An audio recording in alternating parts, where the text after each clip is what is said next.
When most people think about trauma, they think about a single life altering event like a car accident, a natural disaster, or an act of violence. But what about trauma that happens over time, which can shape a person's sense of self, safety, and relationships? Hey, y'all, I'm Dr. Andrea Michelle, a developmental psychologist and certified trauma sensitive coach and consultant.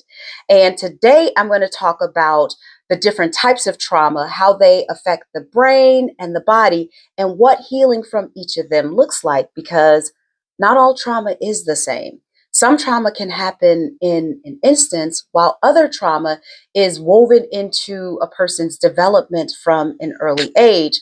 And even beyond that, trauma can be passed down from one generation to the next. So if you are curious about these different types of trauma, keep watching. So let's start with single event trauma. And this is also known as acute trauma. And this kind of trauma comes from a specific one time event. So it includes things like, as I said before, car accidents, natural disasters like an earthquake or a hurricane. It can also be the result of a physical or sexual assault, or really any other act of violence. It can be the result of a medical emergency or the sudden loss of a loved one. And the way that this affects the brain and the body is that, number one, it activates the stress response, right? And we've gone over that, but the stress response is fight, flight, freeze, or fawn. A single event trauma can also lead to PTSD if it is not processed properly. And this may cause flashbacks, nightmares, avoidance behaviors. And lastly, because it is a single event, recovery is often straightforward with the right support. Not necessarily straightforward, but it can be because it is a one time event. Now, let's talk about developmental trauma. And I'm going to be careful because I am a developmental psychologist and I can talk about this all day long. But developmental trauma is very different from a single traumatic event. This type of trauma happens over time, usually in childhood, and it affects how the brain and the body develop. So, developmental trauma occurs when a child experiences repeated stress, neglect, or harm during critical and crucial periods of growth. So, unlike single event trauma, this isn't necessarily about what happened, but it's about what didn't happen. And that is safety, security, stability, and a secure attachment. Some examples of developmental trauma, and these are just some examples, obviously, it's not all of them, but some examples of developmental trauma include childhood neglect or emotional deprivation. Yes, emotional deprivation is childhood or developmental trauma. Chronic abuse, and this abuse can be physical, it can be sexual, and it can be emotional. Growing up in a chaotic or violent or unstable home. So, growing up with a parent or caregivers who are alcoholics or drug addicts or gambling addicts. These are all types of developmental, or like I like to call it, childhood trauma. Um, Witnessing domestic violence in the home. Yes, witnessing domestic violence or substance abuse in the household. All of these things impact a child's development. And lastly, frequent separations from parents, guardians, caregivers, and or inconsistent caregiving. So if you've had a caregiver who was not consistent in their care for you, these are all contributors um, to developmental or childhood trauma. So, understanding how childhood trauma affects the brain and the body is critical for your own growth and your own healing. So, first of all, With childhood trauma, the stress response stays activated long term. What that means is your nervous system never gets to a calm state, right? And this can lead to chronic hypervigilance and dissociation. It also disrupts the development of secure attachment. And you know what that does? It makes relationships in adulthood extremely difficult because you never had a solid foundation to build trust with someone. It also impacts emotion regulation, um, which can lead to mood swings, anxiety, and depression. This increases childhood trauma increases an individual's risk of experiencing anxiety or any sort of mood disorder or major depressive disorder. It affects an individual's identity and self worth, which can lead to a deep sense of shame and feelings of unworthiness, low self esteem, and never feeling like they are enough. And lastly, it can cause long term health issues, which include autoimmune disorders, chronic pain. It can lead to obesity. My dissertation looked at childhood trauma as an influencing factor of obesity among Black women.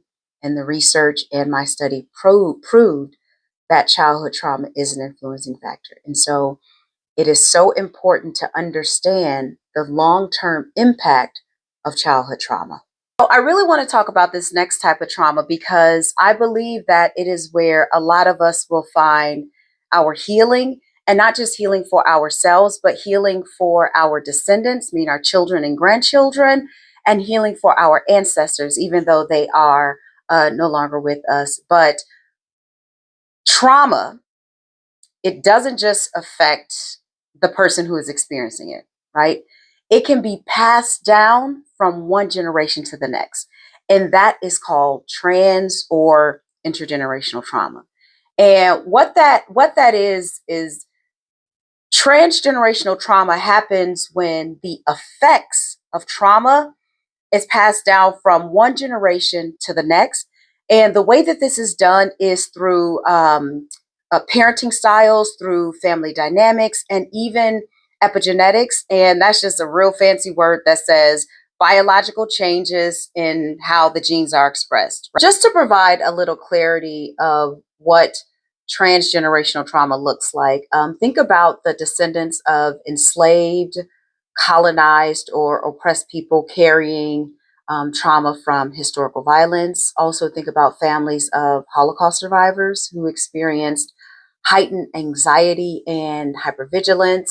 Also, children of war survivors or refugees who grew up with a deep sense of insecurity and survival based thinking. Also, think about families with cycles of addiction, abuse, mental health struggles, where these trauma based behaviors were normalized, right? So, there are a lot of people who have these behaviors that are trauma responses, but just because that behavior has been normalized, it doesn't mean that it is any less of a trauma response had it not been normalized.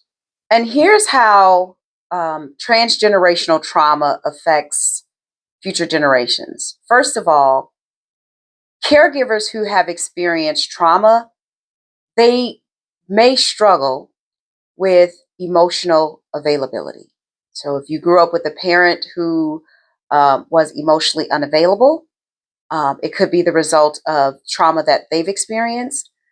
And, unresolved trauma can lead to overprotectiveness or emotional neglect in parenting.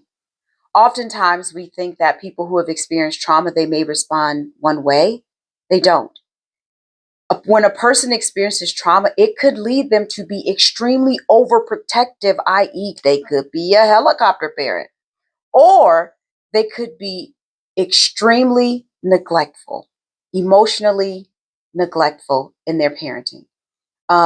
And family silence or avoidance around past trauma can lead to unconscious emotional burdens in descendants, right?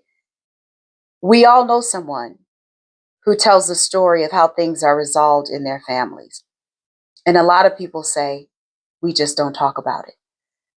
I'm not saying that all of these things are trauma responses. For me to say that would be irresponsible and I would be wrong.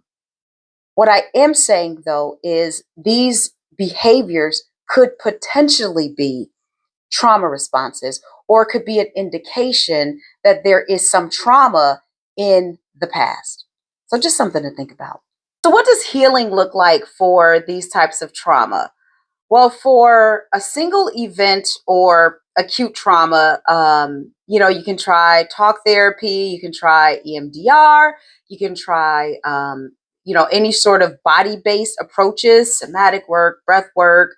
All of those things could potentially help when it comes to a single event trauma.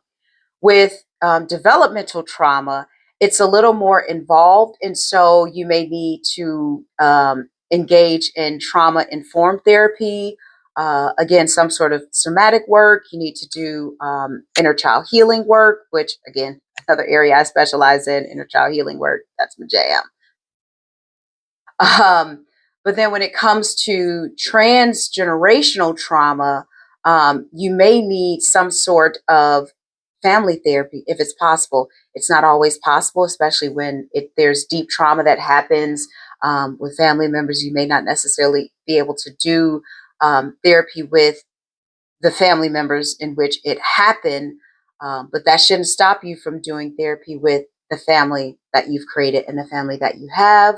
And then just really working on recognizing and breaking those cycles, right? Because healing from transgenerational trauma is not just about the past, right?